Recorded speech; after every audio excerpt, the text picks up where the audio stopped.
हरे कृष्णा कृष्ण कृष्ण हरे हरे, हरे राम राम राम हरे हरे। ओम अज्ञानतिमिरन्धस्य ज्ञानाञ्जनशलाकया चक्षुरुन्मिलितं येन तस्मै श्रीगुरुवे नमः। श्रीचैतन्यमनोभीष्टं स्थापितं येन भूतले स्वयं रूप कदा मह्यं ददाति स्वपदान्तिकं। वन्देऽहं श्रीगुरु श्रीयुतपदकमलं श्रीगुरुन् वैष्णवांश्च श्रीरूपं साग्रजातं सहगणा रघुनाथान्वितं तं सजीवं साद्वैतं सावधूतं परिजनसहितं कृष्णचैतन्यदेवं श्रीराधा कृष्णपादान् सहगणा ललिता श्रीविशाखान्वितं च। नमो विष्णुपदाय कृष्णप्रस्थाय भूतले श्रीमते भक्तिवेदान्त स्वामिनिति नामिने। नमस्ते सरस्वती देवे गौरवाणी प्रचारिणे निर्विशेषा शून्यवादी पाश्चात्य देशतारिणे। वाञ्छाकल्पतरुभ्यश्च कृपा सिन्धुभ्यैव च पतितानां पावनेभ्यो वैष्णवेभ्यो नमो नमः। जय श्री कृष्ण चैतन्य प्रभु नित्यानंद श्री अद्वैत गदाधर श्रीवासादि गौर भक्त वृंद। हरे कृष्णा कृष्णा कृष्णा हरे हरे, हरे राम राम राम हरे हरे। भागवतम का मंगलाचरण करते हैं। ओम नमो भगवते वासुदेवाय, ओम नमो भगवते वासुदेवाय, ओम नमो भगवते वासुदेवाय। नारायणं नमस्कृते नरं चैव नरोत्तमं देवी सरस्वतीं व्यासं ततो जयमुदीरयेत्। नष्टप्रायेषु भद्रेषु नित्यं भागवत सेवया भगवते उत्तम श्लोके भक्तिर्भवति नैष्ठिकी। कृष्णाय वासुदेवाय देवकी नंदनाय च नंदगोपकुमाराय गोविंदाय नमो नमः।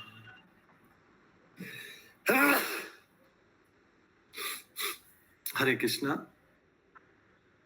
आज की इस श्रीमद् भागवतम क्लास में सभी भक्तों का स्वागत है। कल हम श्रवण कर रहे थे श्रीमद् भागवतम के पहले स्कंद के अध्याय 3 चैप्टर 3 के श्लोक नंबर 43 से। 43 हमारा कंप्लीट नहीं हुआ था। इस अध्याय के 2 श्लोक बचे थे, 43 और 44। 43 में हमने कुछ डिस्कशन किया था। ये 43 श्लोक था। एक बार इसको गा लेते हैं। कृष्णे स्वधाम उपगते धर्म ज्ञानादिभिः सह कलो नष्ट दशाम एष पुराण अर्कधुना उदितः। भागवत पुराण की प्रशंसा की गई। फिर से ये भागवत पुराण सूर्य के समान तेजस्वी है। भागवत पुराण की तुलना किससे की गई? सूर्य से की गई। क्यों की गई सूर्य से? क्योंकि जगत में अंधेरा है।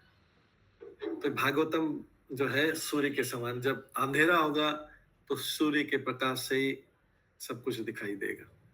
इसीलिए भागवतम की तुलना सूर्य से की गई। कि ऐसा तो मानते जी इन भागवतम की आंखों से ही देखना पड़ेगा। भागवतम के सूर्य प्रकाश में ही, अगर प्रकाश नहीं होगा तो कुछ देख नहीं पाएंगे। उसी प्रकार से जब व्यक्ति अज्ञान में है, अज्ञान में तो आंखें होते हुए भी समझ नहीं सकता है। जैसे प्रकाश नहीं है तो आंखें हो या नहीं हो कोई फर्क नहीं पड़ता है। अगर प्रकाश नहीं है तो, अंधेरा है तो कोई फर्क नहीं पड़ता आंखें हो या नहीं हो, एकदम अंधेरा। आंखों की उपयोगिता कभी तभी है जब प्रकाश हो। नहीं तो अंधे की आंखें और नेत्र वालों की आंखें दोनों की बराबर है अगर कंप्लीट अंधेरा है। तो भागवतम की तुलना सूर्य की गई, जैसे सूर्य प्रकाश देता है तब जाके चीजें दिखाई देती है, उसी तरीके से भागवतम ज्ञान देगा तो ज्ञान की दृष्टि से देखेंगे तो चीजें अलग दिखेंगी।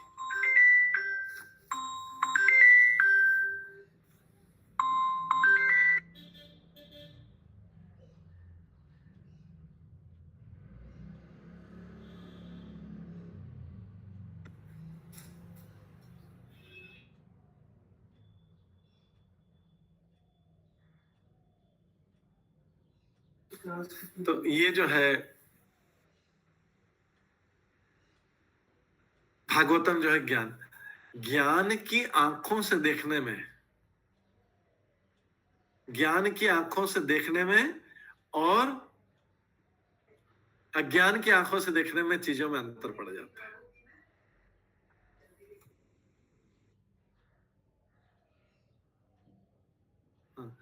ज्ञान की आंखों से देखने में और अज्ञान की आंखों से देखने में फर्क है।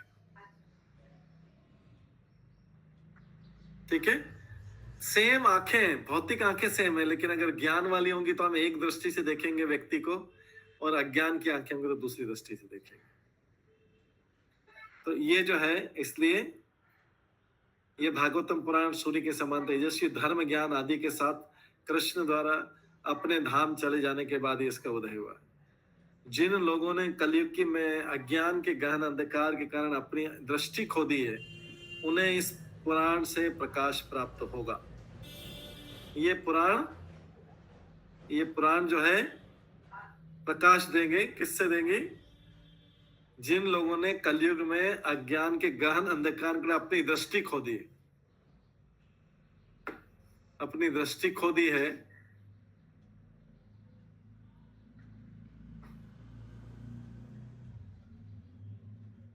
उनको ये पुराण प्रकाश देगा।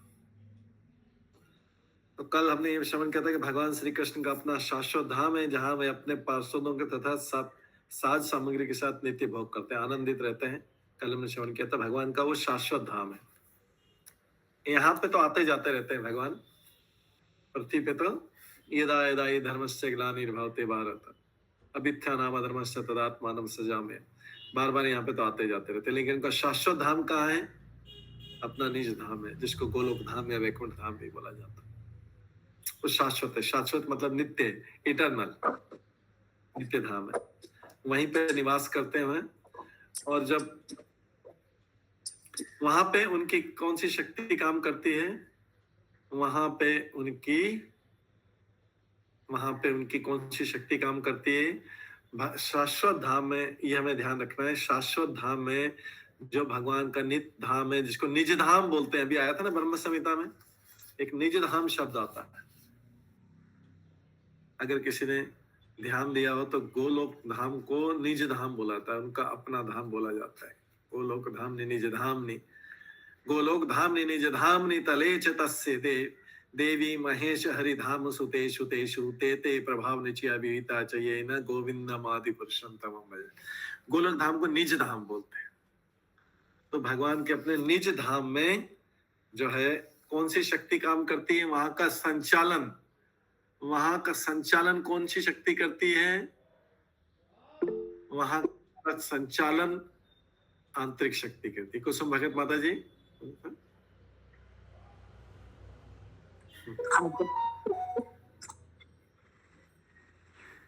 आध्यात्मिक शक्ति। हाँ कुसुम, उनकी आध्यात्मिक शक्ति, हाँ आध्यात्मिक शक्ति, आंतरिक शक्ति, उनकी आंतरिक शक्ति ये काम करती है। वहां की डायरेक्टर चलाने का जिम्मेदारी किसको दे रखा है? भगवान ने अपने धाम का। माता जी माइक बंद कर लीजिए। हाँ, वहां पे किसको डायरेक्टरशिप किसको दे रखी है कि कौन चलाने के लिए? अपनी आंतरिक शक्ति को दे रखी है। इधर की डायरेक्टरशिप किसको दे रखी है? इधर भौतिक जगत को चलाने की रिस्पॉन्सिबिलिटी किसको दे रखी है? बहिरंगा शक्ति को। बहिरंगा शक्ति को भौतिक जगत को चलाने की जिम्मेदारी दे रखी, और जहां पे वो स्वयं रहते हैं वहां की रिस्पॉन्सिबिलिटी किसको दे रखी है? अंतरंगा शक्ति को दे रखी। तो कौन सी जगह ऊंची हुई? जहां पे भगवान रहते हैं वो जगह ऊंची हुई है। वहां की रिस्पॉन्सिबिलिटी इसलिए अपनी आंतरिक शक्ति को दी।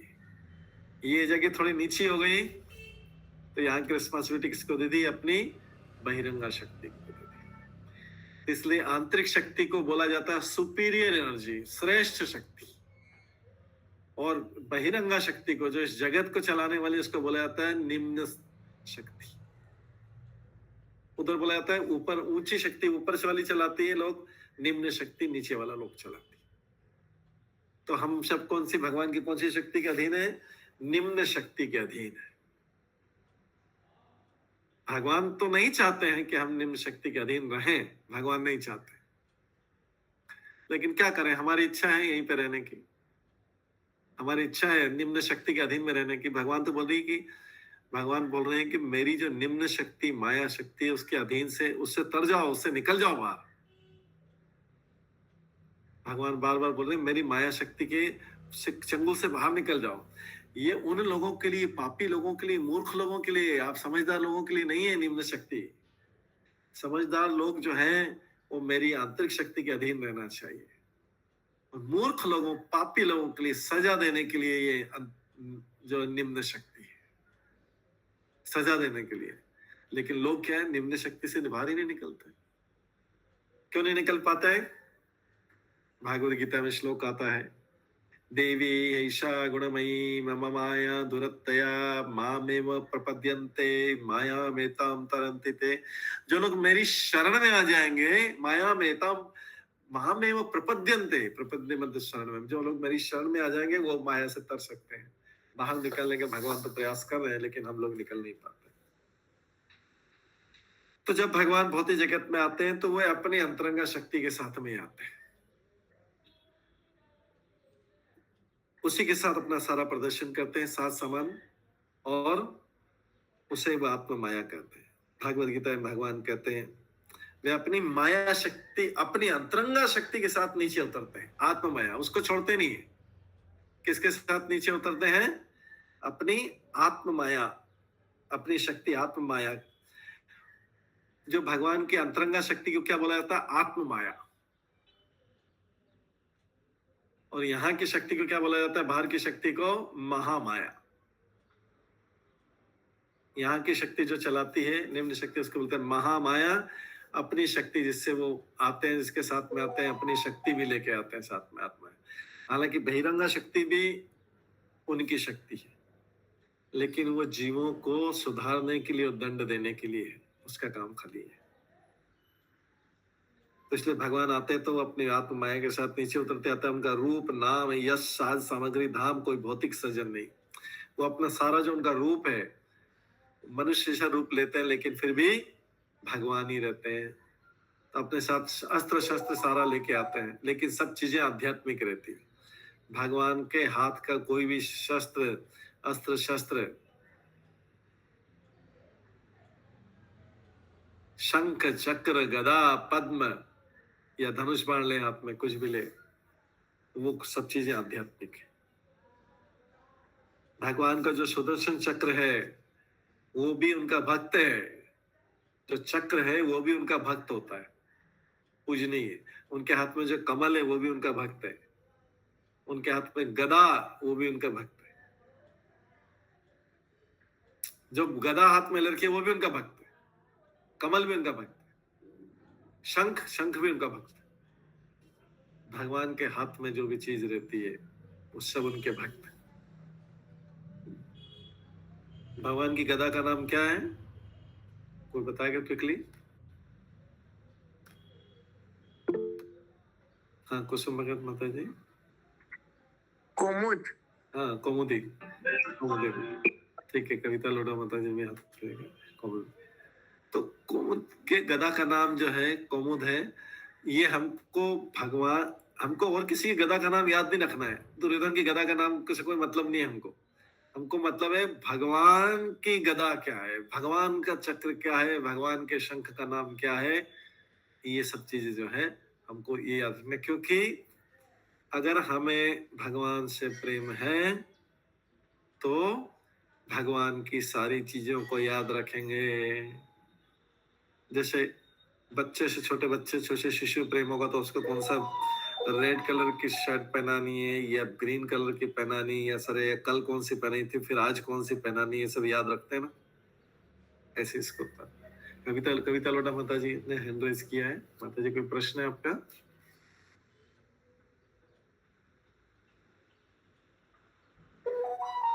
ठीक है, कोई तो ये जो है, इसलिए हमको भगवान से संबंधित सारी चीज याद रखनी चाहिए। कोई बोलेगा कि प्रभु मैं अगर सुदर्शन चक्र नाम याद रखूं तो क्या कोई फायदा रहेगा इससे? यस, फायदा होगा। सुदर्शन चक्र का नाम, सुदर्शन चक्र भगवान का भक्त है, तो ऐसा ही उसके जैसे हम भगवान का नाम ले रहे हैं वैसे ही सुदर्शन चक्र का नाम लेना भी उसके बराबर रहेगा, क्योंकि भगवान के हाथ में, भगवान उसको धारण करते हैं, भगवान का प्रिय। तो इसलिए वे भौतिक चीजें नहीं है। भगवान पतितों को उद्धार के लिए आते हैं और वे भगवान के द्वारा स्थापित धर्म की स्थापना करते हैं। तो वास्तविक धर्म का अर्थ क्या है? भगवान धर्म की स्थापना करते हैं। धर्म क्या है? धर्म वह चीज है जिसके द्वारा ईश्वर को जानना, जिसके द्वारा ईश्वर को जानना, ईश्वर के साथ अपना संबंध स्थापित करना उसके द्वारा, और ईश्वर के प्रति अपने कर्तव्यों को जानना और कहाँ पे जाना है।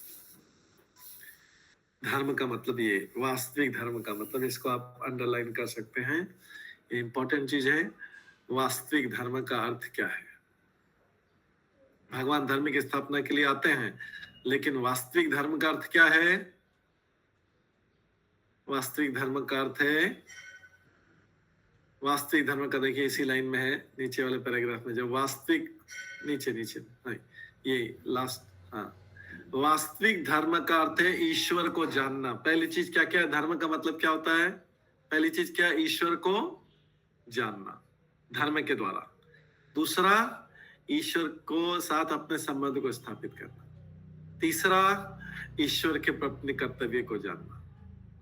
और चौथा, जब ये शरीर छूट जाए तो हमको जाना कहाँ पे है ये भी पता होना चाहिए। 4 चीजें धर्म के अंतर्गत आती, इसको आप भागवत में अंडरलाइन कर सकते हैं। 4 चीजें आती धर्म के अंतर्गत। एक एक चीज बताएंगे सब, कोई एक एक करके बताएंगे क्विकली, एक एक करके, एक आदमी एक करके बताएगा।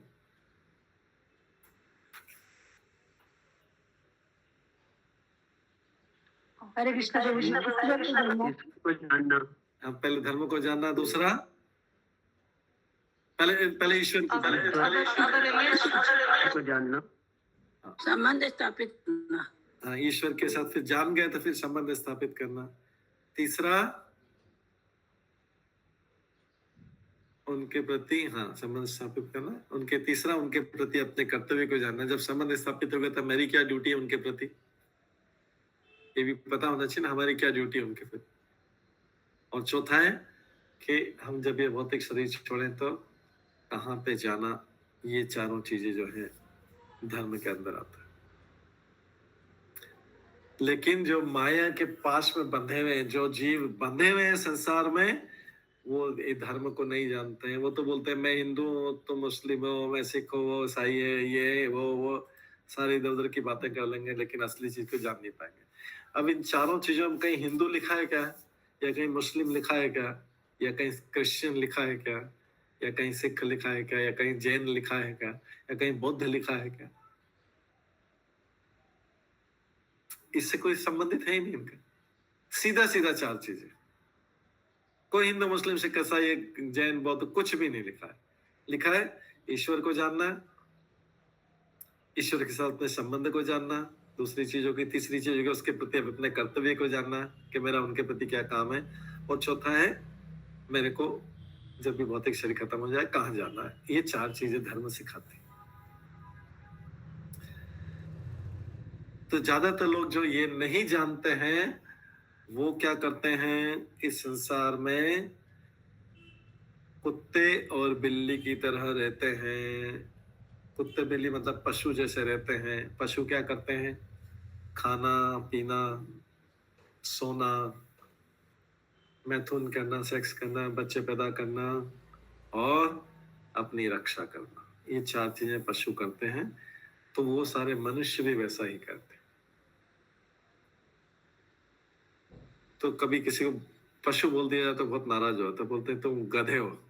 ऐसा किसी को बोलते हैं ना, कोई गुस्से में आके बोलता है तुम गधे हो, तो बहुत गुस्से हो जाएगा व्यक्ति को ना, हमको गधे बोल दिया। वास्तव में तो सारे मनुष्य गधे हैं, अगर जब तक कि कोई उसमें से समझदार भक्त नहीं है, बाकी गधे हैं। लेकिन अगर गधे को गधा होते हुए अगर उसको गधा बोल दिया जाए तो नाराज हो जाता है, जबकि इसके अनुसार जो भी भगवान की भक्ति नहीं कर रहा है वो गधा है, क्योंकि पशु जैसा ही काम कर रहा है गधा भी वैसे ही काम करता है, तो क्या प्रॉब्लम है बोलने में। लेकिन क्या है कि लोग उसको सहन नहीं कर पाते, इसलिए हम नहीं बोलते। लेकिन वास्तव में जनरल में तो सब जो भी भगवान की भक्ति नहीं कर रहे सब गधे हैं, पशु के समान। पशु वाले काम कर रहे हैं तो पशु वाले के समान ही।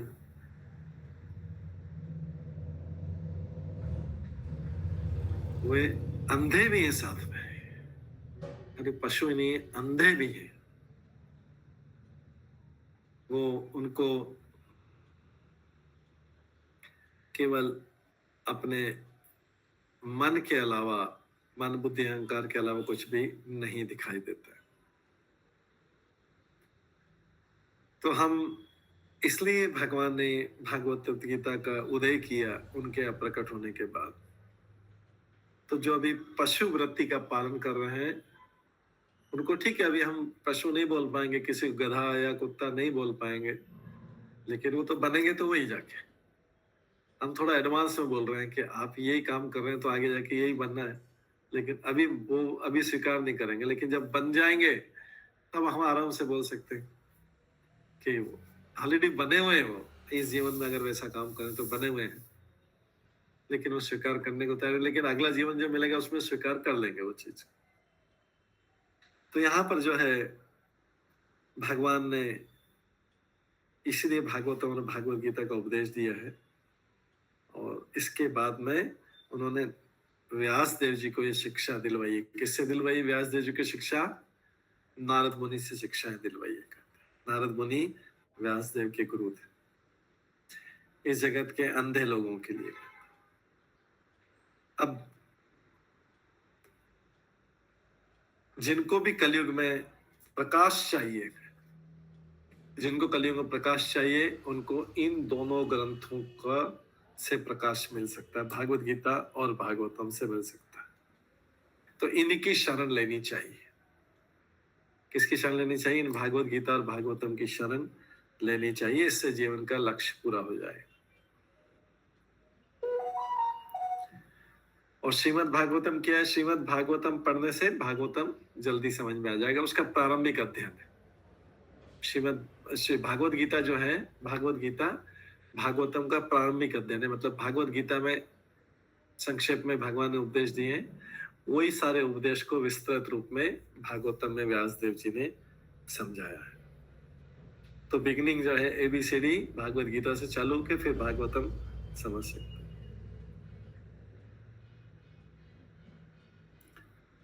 तो ये जो है भागवतम इसलिए भगवान के तत्व। तो यहाँ पे जो है हमने शुरू में 10 विषय बताए थे। किसी भी पुराण में 10 विषय होते हैं, तो 10 में से एक एक करके सारा विषय बताए थे। इसमें जो 10वां स्कंद है वो आश्रय है, आश्रय तत्व, जिसका आश्रय लेके हम उसका आश्रय लेके, वास्तव में 10वां स्कंद मुख्य है, लेकिन उसके पीछे 9 स्कंद पढ़ने पड़ेंगे उसके पहले, तब जाके 10वां स्कंद समझ में आएगा। वो आश्रय तत्व है, मतलब उसको समझ के हम भगवान का आश्रय पूर्ण रूप से ले सकते हैं। तो जो श्री जी ने श्रीमद् भागवतम अच्छी तरह समझ लिया, वो भगवान को समझ सकता है। पूरी तरह से तो नहीं, लेकिन फिर भी एक अच्छी तरह से उसको समझ सकता है। ये जो है इस 43 श्लोक में बताया है। अब हम लास्ट श्लोक इस अध्याय का करेंगे, 44 श्लोक नंबर 44।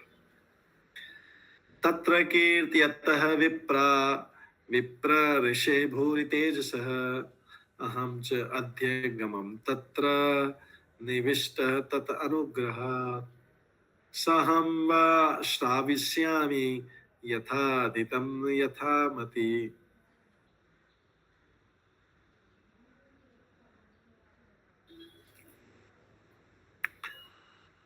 सूत गोस्वामी शौनकादिक ऋषि को समझा रहे इस श्लोक में के सूत गोस्वामी जब शौनकादिक ऋषि को बोलते हैं तो क्या बोलते हैं? सबको मिलके सबको क्या बोलते हैं? उनको ब्राह्मणों बोलते हैं। 88,000 या 88,000 के तो नाम तो बोलना संभव नहीं है। 28,000 ऋषि मुनि के या तो शौनकादि बोल देंगे या फिर शौनक मतलब उनके मुख्य शौनक आदि, या फिर बोलेंगे सबको मिलने के बोलेंगे ब्राह्मणों, क्योंकि ये जो शौनकादिक ऋषि हैं 88,000 ये सब ब्राह्मण थे। कौन से वंश के ब्राह्मण थे? भृगुवंशी ब्राह्मण थे। तो ये इनको ब्राह्मणों को बोला जाता है। हे विद्वान ब्राह्मणों, जब सुखदेव गोस्वामी ने वहां पर भागवतम सुनाया था, सुद गोस्वामी बोल रहे हैं कि जब सुखदेव गोस्वामी ने गंगा के तट पर भागवतम सुनाया था तो मैंने भी ध्यान पूर्वक सुना था। कौन बोल रहा है? सुत गोस्वामी बोल रहे हैं। सुत गोस्वामी सभा में बैठे हुए थे। क्या बैठे हुए थे? ये पिक्चर में देख सकते हैं, भागवतम के इस पिक्चर में देखा जा सकता है, तो अपने अपने भागवतम में भी देख सकते हैं। ये नारद मुनि के पास जो बैठे हुए ब्लू कलर, नारद मुनि के पास नीचे नारद मुनि जहाँ पे वीणा, नारद मुनि जहाँ पे वीणा लेके बैठे हुए हैं, उनके बगल में उनके दाहिने तरफ बैठे हैं वो सूत गोस्वामी हैं। ऊपर तो सुखदेव गोस्वामी और परीक्षित महाराज, ऊपर सुखदेव गोस्वामी बैठे हैं और उनके सामने तो परीक्षित महाराज बैठे हैं। लेकिन कोई बोलेगा सूत गोस्वामी कहाँ बैठे थे? सूत गोस्वामी या नारद मुनि के पास बैठे थे। ब्लू कलर का जो चेहरा थोड़ा सा दिख रहा है वो सूत गोस्वामी है। अपनी अपनी भागवतम में देख सकते हैं ये सूत गोस्वामी बैठे हैं। तो सूत गोस्वामी भी बोल रहे हैं शौनकादिक ऋषि कि जब सुखदेव गोस्वामी परीक्षित महाराज को सुना रहे थे भागवतम तो मैं भी वहां पे बैठा हुआ था। ये बैठे हैं वहां पे, ये ब्लू कलर में नारद मुनि के पास, वीणा वाले के पास में बैठे। तो सुत गोस्वामी बोल रहे मैं वहां पे बैठा हुआ था, मैंने भी सुखदेव गोस्वामी से सुना और उनसे भागवत सीखा है। मैंने किनसे सीखा है? वो सच सच बता रहे हैं कि मैंने किनसे सीखा भागवतम? मैंने उनसे सीखा। किससे? सुखदेव गोस्वामी से सीखा। उन महान शक्ति संपन्न ऋषि से भागवत सीखा। मैं अब वही भागवतम तुम्हें सिखाने जा रहा हूं। मैं वही भागवत, सुत गोस्वामी बोल रहे मैं वही भागवतम तुम लोगों को सुनाने जा रहा हूं। तो सुखदेव गोस्वामी की कल हमने स्वरूप सिद्ध महात्मा बोला था। स्वरूप सिद्ध का मतलब हमने बताया था जिसको अपने स्वरूप का ज्ञान हो।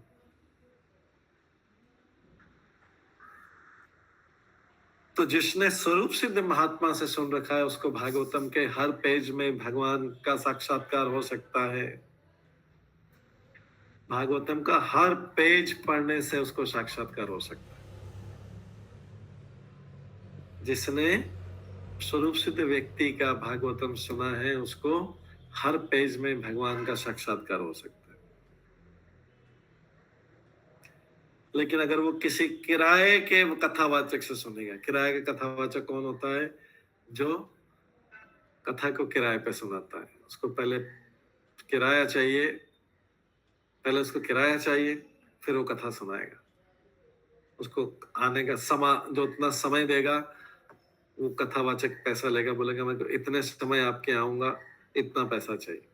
वो किराए के कथावाचक से भगवान के दर्शन नहीं हो सकते। किराए के कथावाचक से भागवतम का श्रवण करने से हमें भगवान का साक्षात्कार नहीं होता है, क्योंकि वो किराए के कथावाचक जो है वो धन लेके आनंद करेगा, भोग करेगा। वो क्या करेगा? दूसरे के धन लेके उससे भोग करेगा, इंद्रिय करेगा, एंजॉय करेगा और एक काम भोग में लगा रहेगा। ऐसा व्यक्ति न तो स्वयं भागवतम को समझ सकता है न दूसरों को सिखा सकता है। इसलिए भागवतम के समझने का रहस्य क्या है? उसे सुखदेव गोस्वामी के प्रतिनिधि या सुत गोस्वामी के प्रतिनिधि से ही समझना चाहिए, जो उस परंपरा में पालन करता हो और जो उससे कोई धन एकत्रित करने का साधन नहीं बनाए इनको। भागवतम और भगवद गीता को धन एकत्रित करने का साधन नहीं बनाया। उससे ही सुनना चाहिए। कल हमने सर्प का उदाहरण भी पढ़ लिया था। ये एकमात्र विधि है। तो यहाँ पे सुद गोस्वामी की द्वारा लिखित भागवतम सुन रहे हैं। सुद गोस्वामी ने पहले बोल दिया कि मैंने सुखदेव गोस्वामी से श्रवण किया था इसको। सुखदेव गोस्वामी ने भी फिर किससे सुना था? अपने पिता व्यासदेव जी से सुना था। व्यासदेव जी ने किससे सुना था? नारद मुनि से सुना था। नारद मुनि ने किससे सुना था? ब्रह्मा जी से सुना था। ब्रह्मा जी ने किससे सुना था? कृष्ण से सुना। तो इसलिए भगवद गीता में जो हम सुने, लेकिन इसको सुनना ही काफी नहीं है। इसको जीवन में आत्मसात करें। जीवन में हमको इसको उतारना पड़ेगा। अगर कोई मनुष्य ध्यान पूर्वक भागवतम का श्रवण करे तो उसको हर पेज में, हर पन्ने में भगवान का साक्षात्कार हो सकता है। हर पेज में पढ़ के वो भगवान का साक्षात्कार कर सकता है। तो कौन लोग सावधानी से सुन पाते हैं, कौन लोग सावधानी से नहीं सुन पाते हैं? कौन लोग ध्यान पूर्वक सुन पाते हैं भागवतम? कोई बता सकता है कौन लोग ध्यान पूर्वक सुन पाते हैं?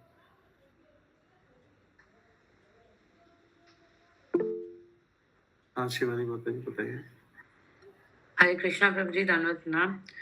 प्रभु जी, जिनको पता है कि ये हम सभी का जीवन 7 दिनों का ही है और हम कभी भी मृत्यु के पास आ सकते हैं, और यही एकमात्र ग्रंथ है जो हमको भगवान का साक्षात्कार दिला सकता है।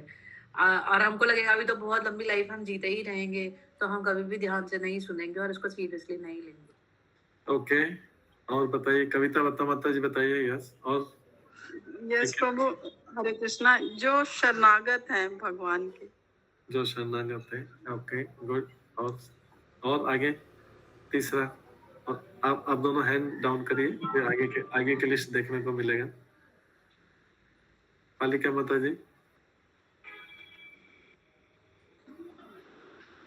हाँ पालिका माता जी बताइए। हरे कृष्णा प्रभु जी, मेरी आवाज आ रही है प्रभु जी? हाँ आ रही। यस हाँ जी प्रभु जी, जो अपने गुरु के वाक्य को एज इट इज फॉलो करता है और पूरी तरह सरेंडर है अपने गुरु को, गुरु के प्रति, और उनको पता है कि जो भागवतम में लिखा हुआ है वो मतलब पूरा सत्य है, वो विश्वास, वो फेथ के साथ अगर वो पढ़ता है तो उसको वो साक्षात्कार होता है। अगर विश्वास नहीं होगा, श्रद्धा नहीं होगी, तो फिर वो साक्षात्कार नहीं कर सकता। ओके, साक्षात्कार हो सकता है, लेकिन हमारा प्रश्न है कि कौन ध्यान पूर्वक सुन पाता है इसको? साक्षात्कार तो बाद में होगा, सुनने के बाद में। पहले कौन ध्यान पूर्वक सुन पाता है? जैसे अभी इतने लोग बैठे हैं, 72 लोग बैठे हैं, कौन ध्यान पूर्वक सुन पाता है? वो क्वेश्चन है। आगे के बताएंगे। टेस्ट हो तो टेस्ट भी कैसे आएगा? सुनने में कैसे टेस्ट आएगा? किसको आएगा टेस्ट? आगे बताइए। कविता माता जी और पालिका माता जी के बाद आगे बताइए। आगे वो लिस्ट है, 8 लोग हैं। आप लोग हैंड डाउन करेंगे तो आगे लोग को दिखेंगे। आप दोनों डाउन करें। नेक्स्ट कुसुम भगत माता जी, रेखा मेनन माता जी, फिर उसके बाद कुसुम रेखा मेनन माता जी। जो हरे कृष्णा प्रभु जी, जिस पर भगवान कृपा करते हैं। ओके ठीक है, आगे नेक्स्ट कुसुम भगत माता जी। जिज्ञासु हैं और जो भगवान की सेवा करना चाहते हैं। ओके ठीक है, नेक्स्ट माधव स्वरूप दास। वो जिसको गुरु और भगवान के प्रति पूर्ण श्रद्धा है, जिनके गुरु भगवान जिज्ञासु है। ओके नेक्स्ट किरण माता जी, किरण राजगिरी माता जी। कृष्ण जो प्रामाणिक प्रतिनिधि, भगवान के प्रामाणिक प्रतिनिधि से सुनते हैं, जो भागवत एज इट इज प्रस्तुत करते हैं। ओके ठीक है, नेक्स्ट नीलम लखानी माता जी। हरे कृष्णा प्रभु जी, सादर प्रणाम। जो अर्जुन के जैसे शरणागत हो चुके हैं, भगवत गीता जहाँ समाप्त होती है उसके बाद भागवतम स्टार्ट होता है। ओके, उनका मन लगता है। ओके ठीक है, नेक्स्ट पंकज लखानी। हरे कृष्णा प्रभु जी, प्रभु जी, जिनकी भौतिक विषयों में आसक्ति कम हो गई है। हाँ, जिनकी भौतिक विषयों में आसक्ति कम हो गई। और थोड़ा सा ऊपर उसमें। ओके नेक्स्ट आगे आप लोग। हरे कृष्णा प्रभु जी, जिसको एक्चुअल समझना है कृष्ण कौन है, जिसको कृष्ण से प्रेम करना है, वो एक्चुअल समझ सुन पाएगा श्रीमद् भागवतम। ओके ठीक है, और आगे आप लोग हैंड डाउन करिए, आगे वाले देखेंगे। नेक्स्ट कौन है लिस्ट में? मंजू लोहिया माता जी, फिर श्याम सुंदर दास प्रभु जी। दंडवत प्रणाम। हरे कृष्ण प्रभु जी। जो अपनी इंद्रियों को बस पे करके परंपरागत आचार्य से सुनेगा ध्यान पूर्वक, वही ध्यान। ठीक ठीक है। श्याम सुंदर दास प्रभु। हरे कृष्ण। हाँ, थैंक यू प्रभु जी। धन्यवाद प्रणाम। जिनके ऊपर श्रद्धा है, उनके ऊपर श्रद्धा है। ठीक है, चलो थैंक यू, सबने अच्छा आंसर दिया। अब इसके बाद जो है सनातन मुकुंद दास प्रभु। प्रभु जिनको फेथ है पूरा। ओके, रेणु अग्रवाल माता जी। हरे कृष्ण प्रभु जी। जो भगवान के विषय में जानने के लिए उत्सुक रहते हैं, वो मतलब भागवत में। तो हाँ, चलो ठीक है, थैंक यू, सबने आंसर दिया, अच्छा आंसर दिया। भागवतम में लिखा है कि आगे के जिसका मन पूरी तरह से शुद्ध हो चुका है वो भागवतम को सावधानी पूर्वक सुन सकता है। इसमें आप सबके आंसर आ गए हैं। मन शुद्ध, जिसका मन शुद्ध नहीं हुआ है वो सावधानी से नहीं सुन सकता। जिसका मन पूरी तरह से शुद्ध नहीं हुआ है वो सावधानी से नहीं सकता। मन शुद्ध होने के अंदर आपने जो बताया सारी चीजें आ गई है, बट यहाँ पे विशेष शब्द सुना जा रहा है। इसके अंदर भौतिक इच्छाएं भी खत्म हो गई, सुनने की रुचि भी जागृत हो गई, ध्यान पूर्वक सुनना, सब कुछ चीजें आ गई। अगर किसी का मन शुद्ध हो गया तो वो पूरा सावधानी पूर्वक उसको सुन सकता है। जिसको अर्जेंसी भी पता लग गया कि अर्जेंसी भी, सारी चीजें आ गई। जब मन जिसका शुद्ध हो गया है वो इसको सावधानी पूर्वक सुन सकता है। आपकी कई सारी चीजें इसमें आ गई, पर इसमें एक शब्द में गए, जिसका मन शुद्ध नहीं हुआ है वो सावधानी पूर्वक इसको नहीं सुन पाएगा। तो मन शुद्ध होने के लिए क्या क्या शुद्ध चाहिए? भागवत गीता में आता है ना, एक परपट प्रभुपाद के तात्पर्य में आता है, आहार शुद्धम स्मृति, स्मृति शुद्धम। आहार से होता है। जिसका सोना खाना पीना और मैथुन लाइफ वो शुद्ध है, वो जाके मन शुद्ध करती है। जिसका इन सारी चीजों में शुद्ध। इसलिए 4 जो इस्कॉन में नियम बताए क्या है, मांसाहार नहीं करना, तो उससे क्या हो गया? आहार शुद्ध हो गया ना। ऐसे ही नशा नहीं करना। अगर आहार शुद्ध हुआ तो शयन भी शुद्ध हो जाएगा, उठने का टाइम और बैठने का टाइम हो जाए। और जो शयन, बाकी सारी चीजें भी आहार से शुद्ध हो जाएगी, इसको सोने खाने पीने का टाइम। और जो है उसका, जिसका मैथुन जीवन भी अवैध संग नहीं है वो भी शुद्ध हो गया, उसका मैथुन जीवन भी शुद्ध हो गया। और जो अपनी रक्षा करने के लिए भी शुद्ध उपायों का, अनुचित उपायों का उपयोग नहीं करता है वो भी शुद्ध। तो मन शुद्ध करने के लिए आहार शुद्ध होना चाहिए, खाना पीना शुद्ध होना चाहिए, शयन शुद्ध होना चाहिए, रक्षा मैथुन शुद्ध होना चाहिए, कर्म भी शुद्ध होना चाहिए, तब जाके मन शुद्ध होगा। ये सब बड़ी बड़ी चीजें शुद्ध होना चाहिए, तब जाके सूक्ष्म चीजें शुद्ध होगी। पहले बड़ी चीजें शुद्ध होना चाहिए, मन तो बाद का आएगा। पहले खाना पीना सोना ये करना, रक्षा करना, कमाना, धन कमाना, ये करना, ये सारी चीजों में शुद्धता आएगी, तब जाके मन शुद्ध होगा। और मन शुद्ध होगा तो फिर भगवान की कथा सुनने में सावधानी पूर्वक सुन सकते, मन लगेगा। ये सारी चीजें शुद्ध नहीं है। अगर कई रात भर सोया नहीं है मान लीजिए, तो उसका सुबह भागवतम में कैसे मन लगेगा? तो शयन के में भी शुद्धि होनी चाहिए। शयन की शुद्धि का मतलब है कि जिस समय रात्रि में सोना, किस समय सोना और किस समय उठना, इसके नियम है। तो इसका मतलब है शयन शुद्ध। मैथुन शुद्ध का मतलब है कि जो सेक्स लाइफ का उपयोग अवैध संग में नहीं करता है, वो उसका मैथुन लाइफ, सेक्स लाइफ शुद्ध हुआ। आहार शयन रक्षा मतलब जो अपने धन कमाने में भी शुद्धता करता है। व्यक्ति धन क्यों कमाता है? फ्यूचर में भी उसको उसकी रक्षा होती रहे, उसके पास धन रहे, बीमारी के लिए, इमरजेंसी के लिए, लेकिन उसमें उचित साधनों का उपयोग करता है। तो भागवत गीता में भी इसका एक्सप्लेनेशन आता है कि आहार शुद्ध, वहां पे आहार शुद्ध का इसमें सारे दिए। आहार भी शुद्ध होना चाहिए, सोना भी शुद्ध होना चाहिए, रक्षा करने में भी, जो धन कमाना वो भी शुद्ध होना चाहिए, मैथुन में भी शुद्धता होनी चाहिए, तो वो उसके कर्म भी शुद्ध होंगे। जब ये सारी चीज शुद्ध होगी तो मन शुद्ध हो जाएगा। जब मन शुद्ध हो जाएगा तो व्यक्ति ध्यानपूर्वक सुन पाएगा, और ध्यानपूर्वक सुन पाएगा तो उसके हर पेज में, हर प्रश्न में उसको भगवान का साक्षात्कार मिलेगा। इस तरीके से ये श्लोक खत्म होता है। सब चीजें एक दूसरे से लिंक है।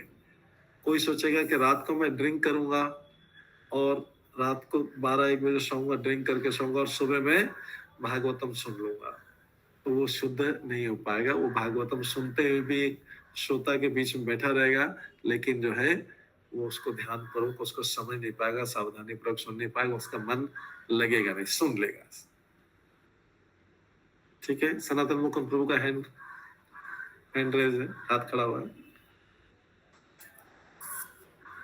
ठीक है। तो इस तरीके से ये शुद्धता के बारे में भी हो गया। इस तरीके से दोनों श्लोक खत्म होते। तो हमारे भगवान का साक्षात्कार करने के लिए हर पेज, भागवतम का हर पेज, हर शब्द समझने के लिए मन का शुद्धिकरण आवश्यक। रेगुलेटेड लाइफ जरूरी है, नियमित जीवन जरूरी है। इसलिए इस्कॉन में बड़ी बड़ी चीजों के लिए 4 बड़े-बड़े नियम बताए। छोटे छोटे नियम भी है, लेकिन इतने सारे नियम लिखेंगे तो लोग घबरा जाएंगे। तो पहले बोला 4 बड़ी-बड़ी चीजें करो, उसके बाद फिर छोटी छोटी चीजें भी कर लेना चाहिए। इस तरीके से तीसरा अध्याय खत्म होता है, जिसका नाम था भगवान के अवतार का। और लास्ट श्लोक में हमने 43 श्लोक में बोला था कि भगवान के अवतार के बाद धर्म का आश्रय कौन ले रहा है। भगवान के अवतार के बाद धर्म का आश्रय हमको कौन दे रहा है? भागवतम दे रहा है। हमें भागवतम के शरण लेनी चाहिए। ठीक है। कृष्ण के स्वधाम जाने के बाद ये श्लोक ये बता रहा है। अब चौथा अध्याय, श्री नारद का प्राकट्य। चौथे अध्याय का श्रवण करेंगे, 4th चैप्टर, इसी पहले स्कंद का करेंगे। तो इसमें व्यासदेव जी उच्चारण कर रहे हैं। व्यासदेव जी बोल रहे हैं, इस चैप्टर का नाम है नारद का प्राकट्य। अब हम इस चैप्टर में आके समझेंगे, सबको ध्यानपूर्वक समझना है। ध्यानपूर्वक अगर समझ में नहीं आ रहा है तो क्या कारण बता दिया, सबको कारण पता लग गया ना। अगर मन नहीं लग रहा है तो क्या कारण है? सबको उत्तर मिल गया ना। मन नहीं लग रहा है तो क्या कारण है, क्यों नहीं लग रहा है मन? सबको समझ में आ जाना चाहिए क्यों नहीं मन लग रहा है। तो उन सब चीजों को शुद्ध करना पड़ेगा। अब चौथे अध्याय में नारद का प्राकट्य। नारद मुनि प्राकट्य। नारद मुनि क्यों प्रकट होंगे? हमको पता है, जैसे नारद मुनि वेद व्यास जी के गुरु हैं, तो वेद व्यास जी को थोड़ा अच्छी तरह से शिक्षा देंगे, इसलिए नारद मुनि प्रकट होंगे। तो व्यासवाच, व्यासदेव जी लिखते हैं, इति ब्रुवाणं संस्तुत्य मुनीनां दीर्घसत्रिणां वृद्ध कुलपति सूतं बहुरिच शौनक अब्रवीत। सूत गोस्वामी को इस प्रकार बोलते देखकर सूत गोस्वामी जब बोला तो दीर्घकालीन यज्ञोत्सव में लगे हुए समस्त ऋषियों में विद्वान तथा वयोवृद्ध अगणी ऋषि शौनक मुनि ने सूत गोस्वामी को निम्न प्रकार से संबोधित करते बधाई दी। कौन दे रहा है? 88,000 ऋषियों में से उनका हेड कौन है? शौनक ऋषि। जो 88,000 ऋषि बैठे हुए हैं, उनका हेड कौन है? उन्होंने अपना हेड किसको बना दिया कि भाई हम सबकी तरफ से तुम एक ही बोल दो। हम इतने सारे 88,000 बोलेंगे तो सूत गोस्वामी को सुनाई नहीं देगा, सब शोर हो जाएगा। बोल रहे तो शौनक ऋषि ने खड़े होके सूत गोस्वामी को बधाई दी। क्यों बधाई दी? बधाई क्यों दी? तो जीवों के कल्याण के लिए कथा सुने। जीवों के कल्याण के लिए कथा सुने, और भी कारण बताएंगे। हाँ, ये जीवों के कल्याण के लिए कथा सुने, इसलिए बधाई हो आपको।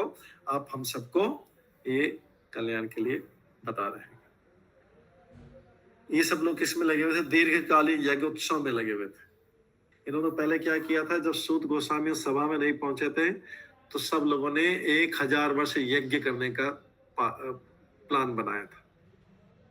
कितना? 1000 वर्ष तक का प्लान बनाया था। क्या प्लान बनाया था? 1000 वर्ष यज्ञ करेंगे और कलयुग के जीवों का कल्याण करेंगे, क्योंकि कलयुग शुरू हो गया था। अब यज्ञ करते करते 1000 वर्ष का यज्ञ चलने के लिए, और इतना सारा लंबा चौड़ा 88,000 ऋषि मुनि यज्ञ कर रहे हैं, इतने सारे यज्ञ कुंड बने हुए, सबका चेहरा काला हो गया धुएं से, परेशान हो गए। धुआं धुआं धुआं धुआं यज्ञ कर रहे हैं सारे लोग। इतने में सूत गोस्वामी आए। सूत गोस्वामी ने बताया कि भाई यज्ञ कर रहे, यज्ञ से उतना फायदा नहीं होगा। आप भागवतम सुनिए, वो भागवतम जो मैंने सुखदेव गोस्वामी से सुना है, मैं आपको वही के वही सुना दूं। तो फिर उन्होंने क्या किया, ऋषि मुनियों ने बोला ठीक है, सुबह यज्ञ करते हैं, शाम को भागवतम सुनते हैं। भागवतम में इतना आनंद आने लग गया है कि थोड़े दिन बाद सुबह वाला यज्ञ भी बंद कर दिया। तो उनके चेहरे जो काले हो गए थे वापस से साफ हो गए। बोले यज्ञ इतना धुआं, इतना लंबा चौड़ा काम नहीं करना, इसकी बजाय तो भागवतम अच्छा। तो इसलिए जो है उन्होंने बधाई दी, और बधाई देने वाले के लिए कि आप जैसे श्रोता हमको मिल गए, अब हमें किसी चीज की जरूरत नहीं है।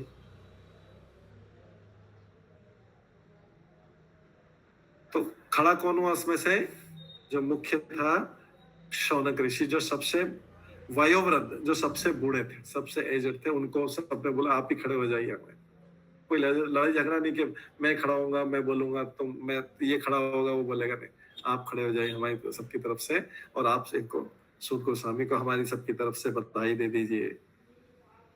तो शौनक ऋषि जो है, इसलिए जो आगे बढ़ के खड़ा होके बोलने वाला चाहिए, वो थोड़ा एक्सपीरियंस, अनुभवी व्यक्ति होना चाहिए।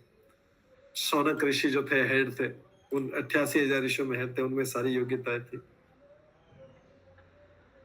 तो शौनक जी ने उनको बधाई दी कि आप हमको वही सुना रहे हैं जो आपने सुखदेव गोस्वामी से सुना है, आपको बधाई हो, और हमें तो इससे बहुत फायदा हुआ है, हमें यज्ञ करने की जरूरत नहीं पड़ेगी। अब ये अग्नि वाला यज्ञ नहीं करना, हमको बहुत धुआं हो गया इससे। तो उन्होंने फिर शौनक जी ने बधाई दी सूत गोस्वामी को, और ये सबको सूत गोस्वामी पे विश्वास हुआ कि बोलने वाले को ऐसा उत्तम ज्ञान होना चाहिए जो चीजों को उपयुक्त ढंग से प्रस्तुत कर सके, चीजों को सही ढंग से प्रस्तुत कर सके। जैसे भागवतम है, तो भागवतम में जो भी वक्ता है, मंदिर में हो, कहीं पे भी क्लास में हो, उसको ऐसा प्रेजेंट करना चाहिए कि हालांकि इसका विषय चेंज नहीं करना है, जो प्रभुपाद ने लिखा है या जो सूत गोस्वामी ने लिखा है वैसा के वैसे ही बोलना है, थोड़ा एग्जाम्पल देके और थोड़ा उसको सरल बना के उसको बोलना है। ऐसा पूरा पढ़ के रिपीट नहीं करना है, तो फिर सब लोग बोर हो जाएंगे। उसको थोड़ा इसी को लिखा हुआ वही है, संदेश वही रहेगा, लेकिन थोड़ा सा उसको लोगों के लिए सरल बना के उसको बोलना चाहिए, रोचक ढंग से प्रस्तुत करना चाहिए, थोड़ा लोगों को इंटरेस्ट आने लगे ऐसे प्रस्तुत करना चाहिए।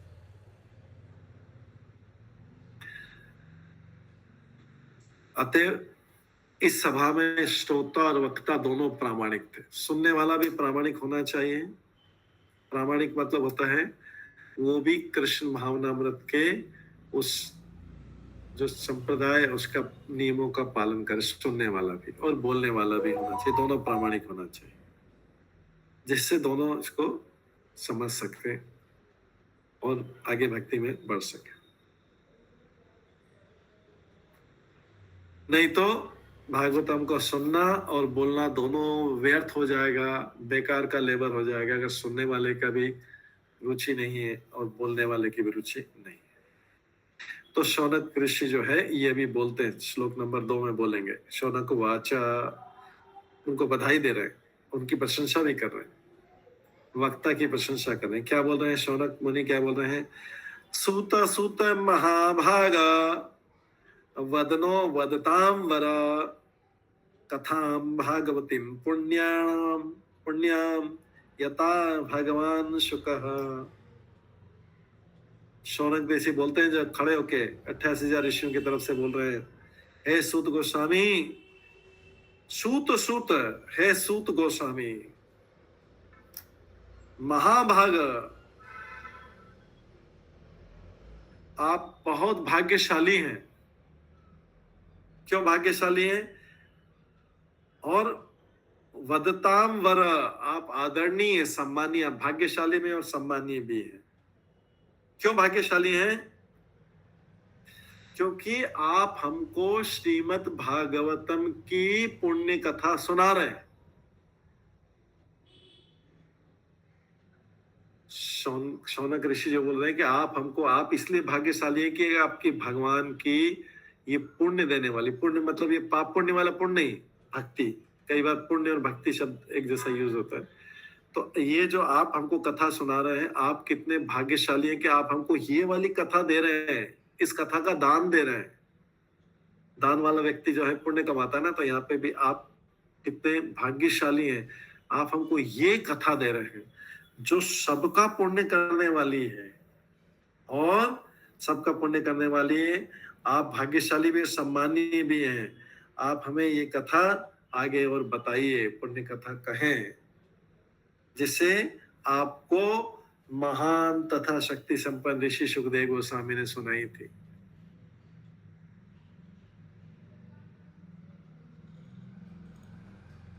तो इसलिए सूत सुख 2 बार क्यों बोला?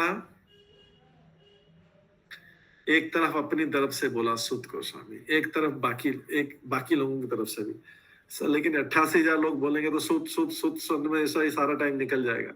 तो इसलिए एक बार बोल दिया अपनी तरफ से, एक बार बाकी सबको सूत सूत 2 बार बोल दिया।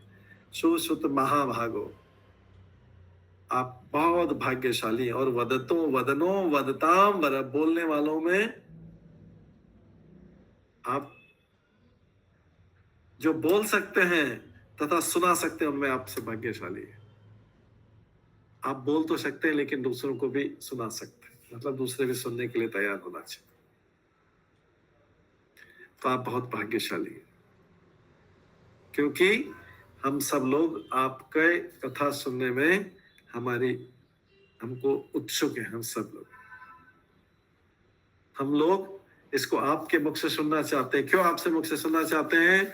क्योंकि आपने परंपरा में इसको सुखदेव गोस्वामी से सुना था, और सुखदेव गोस्वामी महान व्यक्ति, उनसे सुना था, और आप उसी को सुना रहे हैं हमको। तो आप भी भाग्यशाली हैं, और बाद में बोलेंगे हम भी भाग्यशाली। लेकिन पहले बोले अभी तो सूत गोस्वामी की प्रशंसा कर रहे हैं, क्योंकि आसन पे बैठे हुए हैं, तो इसलिए आप अभी अपनी प्रशंसा नहीं कर रहे, उनकी प्रशंसा कर रहे हैं कि आप बहुत भाग्यशाली हैं कि हमको ये पुण्य कथा दे रहे हैं, हमको ये कथा दे रहे हैं जिसे आपने सुखदेव गोस्वामी सुनी। तो इसलिए प्रशंसा क्यों कर रहे हैं? क्योंकि उनको पता है कि किसी नकली व्यक्ति से नहीं सुन रहे हैं,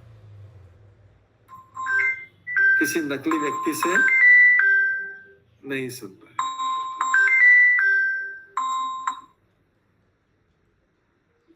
नकली मतलब जिसका कोई अपना स्वार्थ हो, या जिसको पैसे चाहिए हो, प्रोफेशनल कथा रिसाइटर हो, या कोई मायावादी हो, या जो भगवान की लीला में प्रवेश नहीं पा सके, या कोई व्यक्ति सोचेगा कि भगवान की थोड़ी कहानियां सुने, लीला सुने तो सीधा के सीधा 10वें स्कर में पहुंच जाए, वो नहीं हो सकता। तो ये सब जो है, अगर ऐसा किसी का है, कोई स्वार्थ है कि या प्रोफेशनल कोई फीस है, तो फिर उसमें न सुनने वाले को सुनाने में ज्यादा रुचि आएगा, न सुनने वाले को रुचि आएगा, न सुनाने वाले को रुचि आएगा। थोड़ी देर के लिए बोल देंगे। केवल ऐसे व्यक्ति से सुनना चाहिए जो सुखदेव गोस्वामी की परंपरा में आगे हो, या सूत गोस्वामी की परंपरा में आगे हो, या नारद मुनि की परंपरा में आगे सुनने के लिए तैयार, उसी से सुनना चाहिए, श्रोता और वक्ता दोनों के लिए। इसके बाद 3rd श्लोक से करते हैं। कस्मिन् युगे प्रवर्ता इयं स्थाने वाकेन हेतुना, पीछे पढ़ते, कस्मिन् युगे प्रवर्ता इयं स्थाने वाकेन हेतुना कुत संचोदिता कृष्ण कृतवान संहितां मुनि। फिर अभी सम्मान किया, जैसे ये लोग प्रश्न पूछते ना, प्रश्न पूछने का तरीका होना चाहिए, प्रभु ये इसका क्या मतलब है, ये क्या है, ऐसा प्रश्न पूछने के लिए प्रश्न नम्रता पूर्वक पूछना चाहिए। हरे कृष्णा बोल के या प्रणाम बोल के प्रश्न पूछते हैं। तो यहाँ पे सुखदेव गोस्वामी, शौनक ऋषि ने सूत गोस्वामी की प्रशंसा की, सम्मान किया, और फिर बोला बहुत भाग्यशाली, अब प्रश्न पूछना है। तो प्रश्न क्या पूछा है 3रे श्लोक में? कस्मिन् युगे प्रवृत्ता यं स्थाने वाकेन हेतुना कुतः संशोधिता कृष्ण कृतवान संहितां मुनि। वो पूछते हैं प्रश्न, ये कथा सर्वप्रथम किस युग में और किस स्थान में प्रारंभ हुई थी? ये कथा सर्वप्रथम सबसे पहले किस युग में सुनाई गई थी और किस स्थान में सुनाई गई थी, ये पूछ रहे हैं शौनक ऋषि, पूछ रहे 88,000 ऋषि की तरफ। और क्यों सुनाई गई थी, किस कारण से सुनाई गई थी? वाजिब है ना, प्रश्न तो ऐसे पूछना अच्छा है। किस युग में हुआ था, किस स्थान में हुआ था, किसने और किस लिए सुनाई गई थी? और किसने सुनाई पूछा नहीं, क्योंकि किसने तो उनको पता, सुखदेव गोस्वामी ने सुनाई, लेकिन किस स्थान में, किस समय, मतलब किस युग में और क्यों सुनाई गई थी। और व्यास देव जी ने लिखा ये भागवतम, इसकी प्रेरणा उनको कहां से मिली थी, ये 4 प्रश्न पूछ रहे हैं।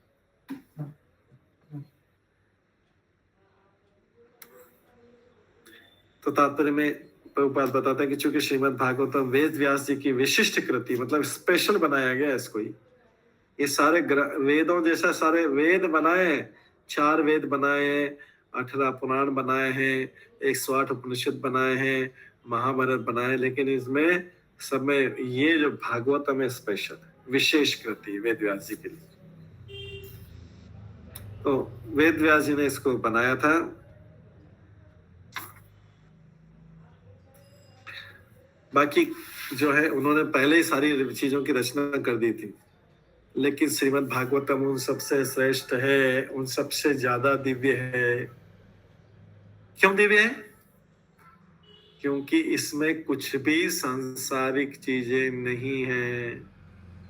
जैसे सब वेद पुराण हम पढ़ते हैं, दूसरे पुराण भी पढ़ते हैं, तो क्या होता है, बहुत सारी चीजें इधर उधर की भी रहती है, ये ऐसा करना चाहिए, वैसा करना चाहिए, बहुत सारी चीजें, फिर थोड़ा भगवान के बारे में रहता है। लेकिन इसमें पूरा ही भगवान और भक्त के बारे में है, इसलिए बाकी सारे पुराणों से श्रेष्ठ है।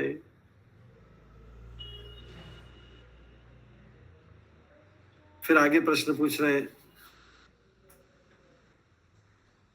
सुखदेव गोस्वामी बोल रहे हैं कि प्रश्न के साथ साथ और भी कुछ चीजें बोल रहे हैं। पहले तो ये प्रश्न पूछ लिया, उसके बाद बोला कि तस्य पुत्र महायोगी समद्रक निर्विकल्पक एकांत मति उन्नीदा गूढ़ मूढ़ इवयते। फिर आगे बोलते हैं उनका पुत्र परम भक्त समदर्शी ब्रह्मवाद था। ये शौनक ऋषि बता रहे, क्योंकि सुखदेव गोस्वामी के बारे में सबको पता है। तो सुध गोस्वामी से बोल रहे हैं कि हमको ये सारे क्वेश्चन के आंसर दीजिए प्लीज। पहले प्रणाम कर दिया सब कुछ के, इसका आंसर दीजिए। और ये भी पूछ रहे हैं साथ में कि उनका पुत्र, जैसे व्यासदेव का पुत्र तो परम भक्त था, उनका पुत्र परम भक्त था, समदर्शी ब्रह्मवादी था, उसका मन सदैव ब्रह्मवाद में रहता था, वो संसारी कर्मों से परे था, लेकिन वो लोगों को अज्ञानी जैसा लगता था, लोग उसको पागल समझते थे। संसार के लोग सुखदेव गोस्वामी को जैसे ऋषभ देव को पागल समझते थे, ऐसे ही संसारी लोग सुखदेव गोस्वामी को भी पागल समझते थे, अज्ञानी जैसा समझते। तो प्रभुपाद बोलते हैं कि सुखदेव गोस्वामी मुक्त जीव थे। कितने प्रकार के जीव होते हैं? 2 प्रकार के जीव होते हैं संसार में, बद्ध जीव और मुक्त जीव। हम इस संसार में कैसे हैं? हम सब बद्ध जीव कहलाते हैं, क्योंकि हम इस संसार में भौतिक आसक्तियों से, भौतिक इच्छाओं से, कर्म फलों के बंधनों से बंधे हुए हैं, इसे बद्ध जीव। लेकिन जो इन सब से मुक्त हो गया है उसको मुक्त जीव बोलते हैं। तो मुक्त जीव इस संसार में भी पाए जाते हैं और आध्यात्मिक जगत में भी पाए जाते हैं। मुक्त जीव जो है इधर भी मिलते हैं, इस संसार में मिलते हैं, और ऊपर में मिलते हैं, ऊपर भी मुक्त जीव। वो चाहे तो ऊपर भी रह सकते हैं, या भगवान उनको कई बार नीचे भेज देते हैं कि आप जाओ थोड़ा लोगों को प्रचार करो।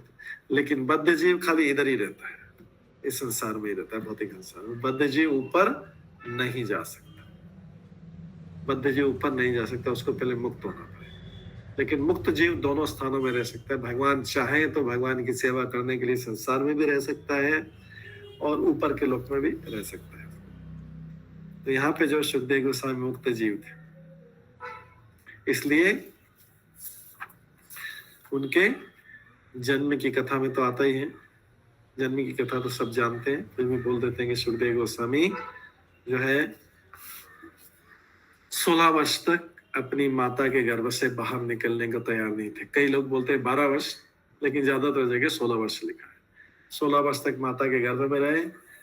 व्यास देव जी ने बोला बेटा बाहर निकल जाओ। सुखदेव गोस्वामी ने बोला नहीं, मैं माया के जाल में फंस जाऊंगा, इसलिए बाहर नहीं निकलूंगा, गर्भ से बाहर नहीं निकलूंगा। तो फिर कृष्ण को द्वारका से बुलाया गया था। कृष्ण ने जब आवाज दी अंदर, माता के गर्भ में से बाहर से आवाज दी, माता के गर्भ में बैठे अपनी माता के गर्भ में, तो सुखदेव गोस्वामी ने अंदर से बोला, सुखदेव गोस्वामी को अंदर बोला, कृष्ण बोल रहे थे, बोले सुखदेव गोस्वामी बाहर आओ, 16 साल हो गए अभी गर्भ में।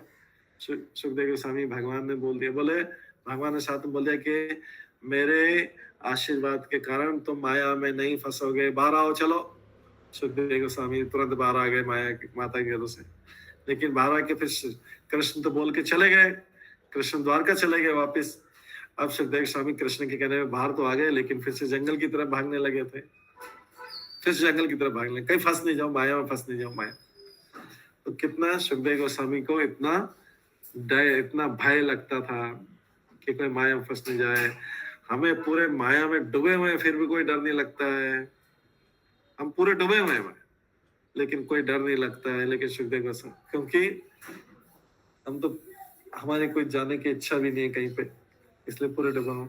लेकिन सुखदेव गोस्वामी को डर लगता था कहीं मैं संसार में फंस नहीं जाऊं, फंस नहीं जाऊं, इसलिए डरते डरते बाहर निकले और भाग गए। कृष्ण के कहने में बाहर तो निकल गए। कृष्ण ने खाली बाहर निकलने का ही बोला था और कुछ नहीं बोला। तो कृष्ण की बात मान ली उन्होंने, बाहर निकल गए। लेकिन फिर कृष्ण तो चले गए और ये भी जंगल की तरफ भाग गए। तो ये जो है सुखदेव गोस्वामी, क्योंकि मुक्त जीव है, मुक्त जीव जो है वो हमेशा जागृत रहता है, कभी सोता नहीं है। सोना मतलब ये रात का सोना नहीं, हमेशा ही ज्ञान में रहता है।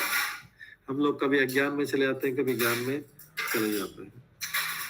तो ऐसा बाहर से तो लगता है कि मुक्त जीव और बद्ध जीव एक जैसा काम कर रहे हैं दोनों। मुक्त जीव भी अपना खाना कमाना करता है, बद्ध जीव भी करता है। लेकिन मुक्त जीव सारी चीजें भगवान के लिए करता है, उनकी प्रसन्नता के लिए करता है, जबकि बद्ध जीव सारी अपने अपने परिवार, अपने संबंधी, अपना समाज, अपना संसार की प्रसन्नता के लिए करता है। बस दोनों में ही अंतर। बद्ध जीव भौतिक जगत में मग्न रहता है, लेकिन मुक्ति जीव सोचता है मैं कब बाहर निकल के वापस से मेरी सेवा खत्म और मैं वापस जाऊं आगे से। ये बद्ध जीव मुक्त जीव है। निवेश मेहता प्रभु, क्वेश्चन। हरे कृष्ण प्रभु जी, धन्यवाद प्रणाम। प्रभु जी यहाँ पे जो बता रहे हैं कि समदर्शी ब्रह्मवादी थे, तो माने क्या बता रही है? समदर्शी थे मतलब सबको समान दृष्टि से देखने वाले थे। और ब्रह्मवादी थे मतलब अभी भगवान जैसे होता है, 4 कुमार भी ब्रह्मवादी थे। ये पूरी तरीके से जो है अभी पहले ब्रह्मवादी थे, लेकिन जब व्यास देव जी से भागवतम सुना तो पूरे भक्त बन गए थे। इसलिए दोनों चीज बन गया। ओरिजिनली वो समदर्शी थे, ब्रह्मवादी भी समदर्शी होता, समदर्शी थे, लेकिन ब्रह्मवादी थे मतलब निराकार निर्विशेषवाद को ज्यादा मानते थे। लेकिन भागवतम सुनने के बाद में वो पूर्ण रूप से भक्त बन गए श्री व्यास देव जी के से।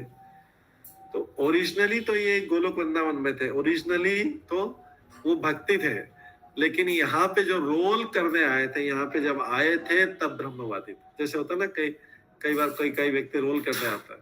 भगवान के शुद्ध व्यक्ति भी आते हैं तो माता के गर्भ से जन्म लेते हैं, फिर इनको भौतिक संसार में साधारण व्यक्ति जैसे रहते हैं, लेकिन अंदर से मुक्त रहते हैं। तो सुखदेव गोस्वामी ब्रह्मवादी, लेकिन फिर जैसे 4 कुमार भी भगवान के चरणों की तुलसी की गंध लेके भक्त बन गए थे वैकुंठ में, उसी तरीके से भागवतम सुन के सुखदेव गोस्वामी भी भगवान के भक्त बने। ये उन्होंने रोल किया था, ब्रह्मवादी बन के आए थे और फिर बाद में भक्त बने, जिससे लोगों को पता लगे, भागवतम का महत्व पता लगे कि भागवतम जो है ब्रह्मवादी जैसे लोगों को भी अपनी तरफ आकर्षित कर लेता है। हालांकि ब्रह्मवादी व्यक्ति को संसार से कोई मतलब नहीं रहता है, ब्रह्मवादी के संसार, वो भी समदर्शी, सब कुछ है, सारे इसमें गुण है। लेकिन ऐसा व्यक्ति जो ऑलरेडी मुक्त है, ब्रह्मवादी इसको किसी चीज से आसक्त नहीं, ऐसा मुक्त व्यक्ति भी भागवतम की तरफ आकर्षित होके भगवान के साकार रूप की तरफ आकर्षित होके साकार रूप वाला भक्त बन जाता है। हालांकि वो सब भी फ्री है, उसको कुछ भी संसार में फंसा हुआ नहीं है, मुक्त होते हुए भी ब्रह्मवादी के रूप में मुक्त ब्रह्मवादी वाले भी मुक्त होते हैं, क्योंकि वो भी तो ब्रह्म ज्योति तक जाते हैं ना, मतलब संसार से तो ऊपर ही जाते हैं। ऐसा व्यक्ति भी भागवतम की तरफ आकर्षित होता है, भगवान के चरित्र की तरफ आकर्षित होता है और उनका जो है साकार भक्त बन सकता है। ये भागवतम इतनी पावरफुल है, भागवतम की प्रशंसा की जा रही है। चैतन्य चरितामृत में इसके बारे में बताया कि सुखदेव गोस्वामी जैसा आत्मदर्शी, समदर्शी, ब्रह्मवादी मुक्त जीव भी भागवतम की तरफ आकर्षित हो सकता है। और अब जैसे सुखदेव गोस्वामी की पहले हमने स्टोरी में बताया था शुरू में के उन्होंने जब भाग गए थे जंगल में, तो व्यास जी ने अपने 2 शिष्यों को भेजा था कि जाके 2 श्लोक गाओ जंगल में। उस 2 श्लोकों को गा के सुखदेव गोस्वामी को बहुत मीठे लगे, स्वीट लगे। वो दोनों लकड़ी काटने वाले व्यास देव के शिष्यों के पास गए, बोले कहाँ से सुने तुमने, कहाँ से सुने, कहाँ से सुने? उन्होंने बोला चलो हम आपको बताते हैं कहाँ से सुने। फिर उनको व्यास देव जी के वापस लाए थे, तो 2 श्लोक को सुन के अपनी तपस्या छोड़ के आ गए। सुखदेव गोस्वामी 2 श्लोक को छोड़ के अपनी तपस्या से ध्यान कर रहे थे जंगल में, उसको छोड़ के आ गए और यहाँ आके उसको 2 श्लोक के चक्कर में इधर आकर्षित हुए और जाके पूरी भागवतम की तरफ आकर्षित हो गए और भगवान के भक्त हो गए। तो भागवतम की पावर को बताने के लिए सुखदेव गोस्वामी ने शुरू में ऐसा रोल किया था। थैंक यू प्रभु जी। हरे कृष्ण। ये इतना पावर है इसमें, जो ऑलरेडी मुक्त जीव है परम उसको भी अपनी तरफ आकर्षित कर लेते हैं। भागवतम इतना शक्तिशाली, ये भागवतम की महिमा का गान हो रहा है सुखदेव गोस्वामी जैसे व्यक्ति। ठीक है, तो अभी समय हो गया है, आज इसको यहीं पे विराम देते हैं। इसके आगे 5th श्लोक से हम कल से स्टार्ट करेंगे, 5वें श्लोक से कल से स्टार्ट करेंगे। सभी भक्तों का बहुत बहुत धन्यवाद। सब भक्तों के लिए पर हरे कृष्ण मोहम्मद का जप करते हैं। हरे कृष्ण हरे कृष्ण।